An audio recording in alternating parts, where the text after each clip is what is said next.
Baiklah, kami dari kelompok 11 akan mempresentasikan PPT yang telah kami buat dalam video pembelajaran dengan materi yang berjudul karakteristik auditor keuangan negara. Yang pertama ada pemeriksaan keuangan. Pemeriksaan keuangan adalah proses identifikasi masalah analisis dan evaluasi yang dilakukan secara independen, objektif, dan profesional berdasarkan standar pemeriksaan untuk menilai kebenaran, kecermatan, kredibilitas, dan keandalan informasi mengenai pengelolaan dan tanggung jawab keuangan negara. Lingkup pemeriksaan BPK yang pertama yaitu pemeriksaan laporan keuangan, yang kedua pemeriksaan kinerja, dan yang ketiga pemeriksaan dengan tujuan tertentu.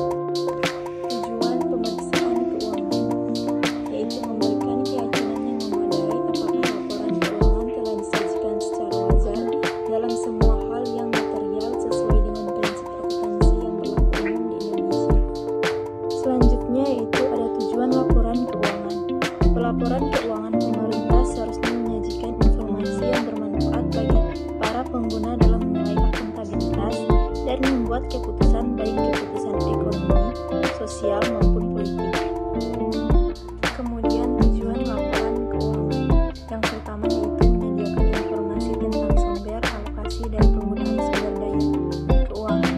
Yang kedua, menyediakan informasi mengenai kecukupan penerimaan periode berjalan untuk membiayai seluruh pengeluaran. Yang ketiga, menyediakan informasi mengenai jumlah sumber daya ekonomi yang digunakan dalam bagian entitas pelaporan serta hasil-hasil yang telah dicapai. Selanjutnya yang keempat, menyediakan informasi mengenai bagaimana entitas pelaporan mendanai seluruh kegiatannya dan mencukupi kebutuhan kasnya. Yang kelima, menyediakan informasi mengenai posisi keuangan dan kondisi entitas pelaporan berkaitan dengan sumber-sumber penerimaannya, baik jangka pendek maupun jangka panjang, termasuk yang berasal dari pungutan pajak dan pinjaman. Yang keenam, menyediakan informasi mengenai perubahan posisi keuangan entitas pelaporan, apakah mengalami kenaikan atau penurunan sebagai akibat kegiatan yang dilakukan selama periode pelaporan. Pengguna laporan keuangan yang pertama yaitu masyarakat, yang kedua wakil rakyat, lembaga pengawas, dan lembaga pemeriksa. Yang ketiga pihak yang memberi atau berperan dalam proses donasi, investasi, dan pinjaman, dan yang terakhir pemerintah.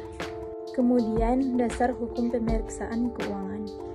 Presiden menyampaikan rancangan undang-undang tentang pertanggungjawaban pelaksanaan APBN kepada DPR berupa laporan keuangan yang telah diperiksa oleh Badan Pemeriksa Keuangan selambat-lambatnya 6 bulan setelah tahun anggaran berakhir.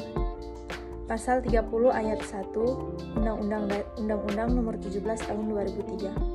Gubernur, Bupati, Wali Kota menyampaikan rancangan peraturan daerah tentang pertanggungjawaban pelaksanaan DPBD kepada DPRD berupa laporan keuangan yang telah diperiksa oleh Badan Pemeriksaan Keuangan selambat-lambatnya 6 bulan setelah tahun anggaran berakhir. Pasal 31 ayat 1 Undang-Undang Nomor 17 Tahun 2003. Komponen laporan keuangan.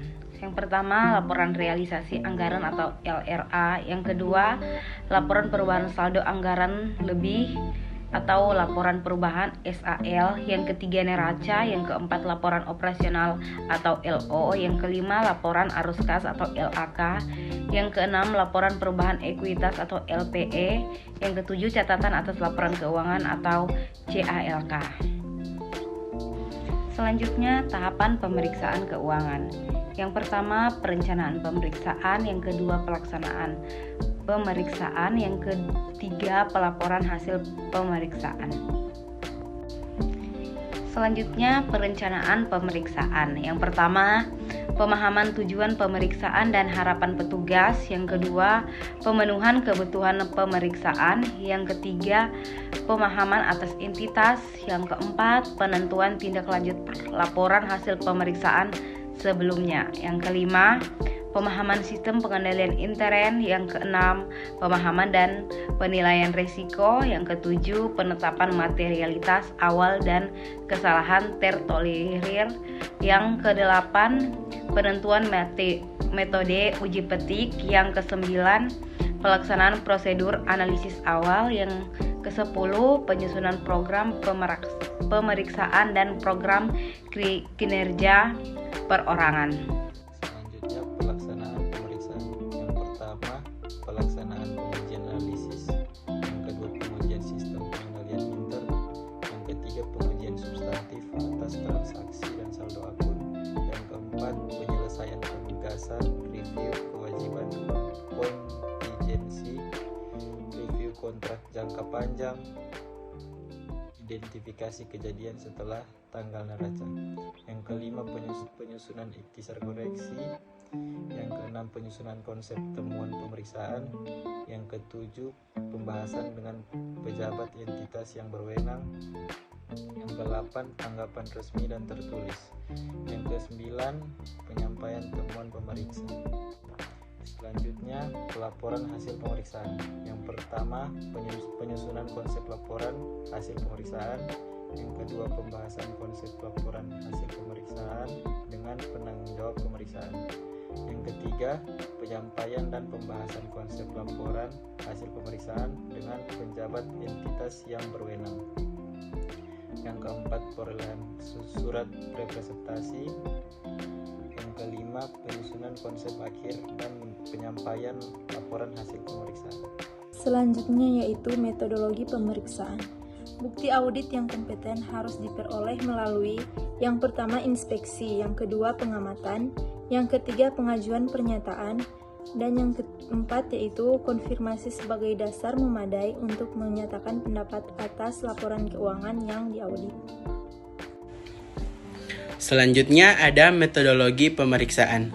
Pemeriksaan dapat memperoleh data dan informasi dengan melakukan antara lain 1. Pengamatan, 2. Wawancara, 3. Survei, dan terakhir pengukuran.